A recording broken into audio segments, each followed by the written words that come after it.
Hello everyone and welcome to the new topic. और आज का जो टॉपिक है हमारा डिस्कशन के लिए वो है श्री रामानुजाचार्य जी के ऊपर, जिनकी 1000 बर्थ एनिवर्सरी अभी हाल ही में सेलिब्रेट करी गई है और जिनको लेकर के 216 फुट का स्टैचू बनाया जा रहा है, जो कि माना जा रहा है कि वर्ल्ड सेकेंड हाईएस्ट स्टैचू होगा sitting position of the saint में वर्ल्ड में। तो इसको हम बहुत ही डिटेल में देखते हैं क्योंकि काफ़ी ज़्यादा न्यूज़ में है। तो कोई भी एग्ज़ाम हो उसको हम एनालिसिस करेंगे कि ये प्रीलिम्स मेंस इंटरव्यू कैसे क्वेश्चंस फ्रेम करे जा सकते हैं और इसी के बेसिस पे हम इस टॉपिक को डिस्कस करेंगे। चलिए आइए आपको लिए चलते हैं टॉपिक पे। तो Shri Ramanujacharya why in news. तो रिसेंटली जैसा कि हमने बताया कि प्राइम मिनिस्टर ने अनवील करा है 216 फुट का स्टैचू रामानुजाचार्य का, जिसको स्टैचू ऑफ इक्वालिटी के नाम से दर्शाया गया है। स्टैचू ऑफ इक्वालिटी हैदराबाद में Feb 5 को, ठीक है। इसके पहले स्टैचू ऑफ यूनिटी भी है हमारे ही देश में, जो कि गुजरात में लोकेटेड है, नर्मदा रिवर पे, सरदार वल्लभ भाई पटेल जी के नाम से, ठीक है। उनकी स्टैचू जो है वो बनाई गई है और यहाँ स्टैचू ऑफ इक्वालिटी बनाया गया है, ठीक है। आपको कंफ्यूज नहीं होना है। स्टैचू ऑफ इक्वालिटी जो होगा वो रामानुजाचार्य और statue of unity Sardar Vallabh भाई पटेल, ठीक है। इसके अलावा स्टैचू ऑफ इक्वालिटी है क्या, तो ये वर्ल्ड्स सेकेंड टॉलेस्ट स्टैचू है in the sitting position of the saint. Second tallest है, ठीक है। फर्स्ट टॉलेस्ट अगर आपसे पूछा जाए तो थाईलैंड में सिटिंग बुद्धा हैं, उनको फर्स्ट कहा जाता है, लेकिन सेकेंड टॉलेस्ट स्टैचू हमारे भारत में हो जाएगा हैदराबाद में, स्टैचू ऑफ इक्वालिटी। और इसको पंच लोहा के मटेरियल से बनाया गया है, यानी कि कॉम्बिनेशन है gold, silver, copper, brass and zinc. पंच लोहा में gold, silver, copper, brass and zinc, जिसको एरोस्पन कॉरपोरेशन इन चाइना ने बनाया है और शिप कर दिया है भारत में, ठीक है। स्टैचू ऑफ इक्वालिटी जो है वो इंस्टॉल करा गया है मार्क करने के लिए 1000 बर्थ एनिवर्सरी रामानुजाचार्य का, 1000 बर्थ एनिवर्सरी रामानुजाचार्य का, ठीक है। इसके अलावा रामानुजाचार्य है कौन, तो इनका जन्म जो है वो हुआ था 11th सेंचुरी में, 1017 कॉमन एरा, 11th सेंचुरी में जन्म हुआ था। तो ये टाइम पीरियड आपको ध्यान रखना है, एग्जैक्टली ईयर मत ध्यान रखिए 1017, लेकिन ये ध्यान रखिए कि 11th सेंचुरी में है, क्योंकि मैच द फॉलोइंग में आ सकता है या फिर क्रोनोलॉजी में लगाने को आ सकता है कि कहीं ना कहीं कबीर दास जी के साथ में, कहीं ना कहीं गुरु नानक देव जी के साथ में, तो इस तरीके से क्रोनोलॉजी सबका पता होना चाहिए।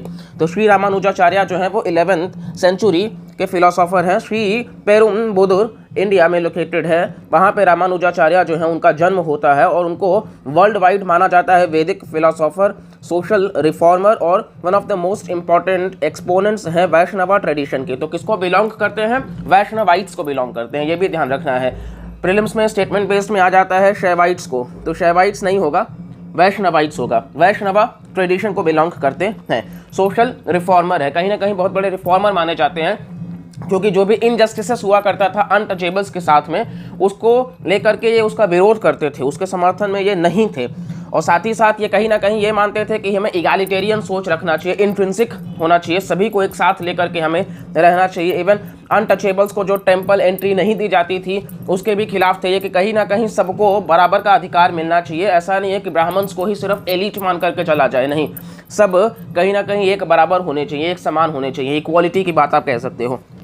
और इनके पूरे 120 वर्ष का जो जीवन काल रहा था उसमें ये पूरे भारत का भ्रमण किए और वहाँ पे ये समझे कि हर वर्ग के जो लोग हैं सेम समय पे फोकस करना चाहिए इंडिविजुअल नीड्स पे, ठीक है। तो कहीं ना कहीं ये इंडिविजुअल हर किसी की ज़रूरतों के हिसाब से उस पर फोकस करने की बात करते थे, ठीक है। नेक्स्ट श्री रामानुजाचार्य जो है उनके कुछ इंपॉर्टेंट कॉन्ट्रीब्यूशंस की बात कर लेते हैं। तो पहला है brought the treasure of Vedic literature to the doorsteps of the common man. कहीं ना कहीं वेद की बात अगर हम कर ले तो वेद ऐसा माना जाता था कि सिर्फ ब्राह्मण्स के द्वारा ही पढ़ा जा सकता है या फिर समझा जा सकता है, तो अपने आप में बहुत ही वेद कॉम्प्लेक्स माना जा रहा था। लेकिन कहीं ना कहीं श्री रामानुजाचार्य जो हैं उन्होंने वैदिक लिटरेचर को आम आदमी तक पहुंचाने में बहुत ही बड़ी भूमिका निभाई है। हर किसी को ये समझ आ सके, हर किसी के कहीं ना कहीं ये मतलब बैठ सके, अंडरस्टैंडिंग हो सके, तो ये चीज़ों के लिए रामानुजाचार्य का बहुत बड़ा कंट्रीब्यूशन है। साथ ही साथ ये एडवोकेट करते हैं फिलॉसफी ऑफ विशिष्ट अद्वैत। विशिष्ट अद्वैत का जो फिलॉसफी है उसको ये प्रपोज करते हैं, कहीं ना कहीं प्रमोट करते हैं। क्वालिफाइड मोनिज्म भी उसको कहा जाता है, विशिष्ट अद्वैत। तो ये जो की टर्म्स है ये आपको ध्यान रखना है क्योंकि क्वेश्चंस इन्हीं से फ्रेम होगा। 11th सेंचुरी ध्यान रखिएगा, स्टैचू ऑफ इक्वालिटी हैदराबाद में है, रामानुजाचार्य जी से से रिलेटेड है। साथ ही साथ कहीं ना कहीं उनका जो जन्म काल रहा है वो 11th सेंचुरी में रहा है। वैदिक लिटरेचर को प्रमोट किए हैं, इसके अलावा विशिष्ट अद्वैत को प्रमोट कर रहे हैं। तो ये चीज़ें आपको ध्यान रखनी है। साथ ही साथ ये डिस्पेल करते हैं मायावादा कॉन्सेप्ट को, कि वर्ल्ड जो है वो इल्यूजनरी है, वर्ल्ड एक इल्यूजनरी है। तो मायावादा कॉन्सेप्ट को भी इन्होंने ही डिस्पेल किया है, बताया है। ठीक है, तो विशिष्ट अद्वैत और मायावादा कॉन्सेप्ट।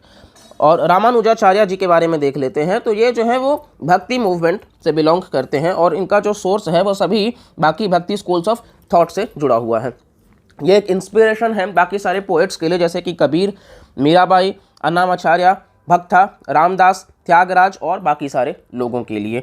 साथ ही साथ ये इनिशिएट करते हैं कॉन्सेप्ट की जो नेचर है, यानी कि ये एनवायरमेंटलिस्ट भी हैं। अगर आप मेंस में इनके बारे में क्वेश्चन आता है तो आप हर तरीके से कह सकते हो कि ना सिर्फ वैदिक लिटरेचर, ना सिर्फ इक्वालिटी की बात, ना सिर्फ डिस्क्रिमिनेशन के अगेंस्ट में खड़े होना, बल्कि ये एक एनवायरमेंटलिस्ट भी हैं, क्योंकि ये कॉन्सेप्ट बताते हैं कि नेचर जो है उसके रिसोर्सेज, जैसे कि जल हो गया, हवा हो गया, water, air, soil, trees etcetera, ये कहीं ना कहीं सैक्रेड हैं, पूजनीय हैं, और इस वजह से इनको प्रोटेक्ट किया जाए पॉल्यूशन से। ठीक है, तो ये बहुत पहले इन चीज़ों को समझ चुके थे और तब से इनका ये मानना था। आज भी हम इन चीज़ों को कहीं ना कहीं लिटरेट होने के बावजूद हम पॉल्यूशन को पूरी तरीके से नहीं समझ पा रहे हैं, या फिर हम उसको किस तरीके से एलिमिनेट करना है, रिड्यूस करना है, हम कंट्रोल नहीं कर पा रहे हैं। और इसी के साथ इनको इलाया पेरुमल के नाम से भी जाना जाता था, जिसका मतलब होता है रेडिएंट वन। तो इलाया पेरुमल भी इन्हें कहा जाता था। ठीक है, अब स्क्रिप्चर्स की बात कर लेते हैं रामानुजाचार्य का। तो श्री रामानुजाचार्य ने 9 स्क्रिप्चर्स लिखे हैं, जिसको नवरत्नास भी कहते हैं, नवरत्नास 9 स्क्रिप्चर्स। ठीक है, साथ ही साथ वेदार्थ संग्रह, श्री भाष्य, गीता भाष्य, वेदांत दीपा, वेदांत सारा, सरंगति गद्य, श्री रंग गद्य, श्री वैकुंठ गद्य और नित्य ग्रंथ, ये सारे के सारे स्क्रिप्चर्स हैं। आपको नाम याद नहीं रखने हैं, बट मोटा मोटा अगर आप मतलब कहीं ना कहीं 2-4 नाम याद रख लो तो सफिशियंट होगा। ठीक है, अब नेक्स्ट इगैलिटेरियन इनका जो प्रिंसिपल रहा है उसकी बात कर लेते हैं। तो ये प्रोपागेट करते हैं यूनिवर्सल ब्रदरहुड, हम सब एक दूसरे के भाईचारे, मतलब भाईचारे को प्रमोट करना, भाई बहन, इसके कॉन्सेप्ट को प्रोपागेटेड यूनिवर्सल ब्रदरहुड। एम्ब्रेस करते हैं, ये बताते हैं कि जो अनटचेबल्स हैं उनको ट्रीट किया जाए उतना ही जितना कि कहीं ना कहीं ब्राह्मण्स को, जैसा कि हमने बताया आपसे, तो अनटचेबल्स को ट्रीट किया जाए on par with the elite, उनके बराबर में। इंक्लूसिव नेचर होना चाहिए, सबको साथ लेकर के आगे बढ़ना है। साथ ही साथ टेम्पल एंट्री भी दिया जाए down trodden sections of the society के लोगों को। तो ये इनका प्रिंसिपल हुआ करता था। साथ ही साथ विशिष्ट अद्वैत है क्या, अब ये भी हम देख लेते हैं, क्योंकि ये विशिष्ट अद्वैत हमने देखा कि उसके प्रिंसिपल को कहीं ना कहीं प्रमोट करते आए हैं। तो विशिष्ट अद्वैत क्या है, ये भी क्वेश्चन पूछा जा सकता है घुमा फिरा करके। तो हमें हर तरीके से टॉपिक को देख लेना है, अच्छे से कवर कर लेना है, ताकि प्रॉब्लम कहीं से ना हो। तो विशिष्ट अद्वैत जो है वो एक non dualistic school of Vedanta philosophy है, नॉन डुअलिस्टिक है। ठीक है, प्रीलिम्स में डायरेक्ट आ जाता है कि डुअलिस्टिक है, तो आपको ध्यान रखना है non dualistic school of Vedanta philosophy.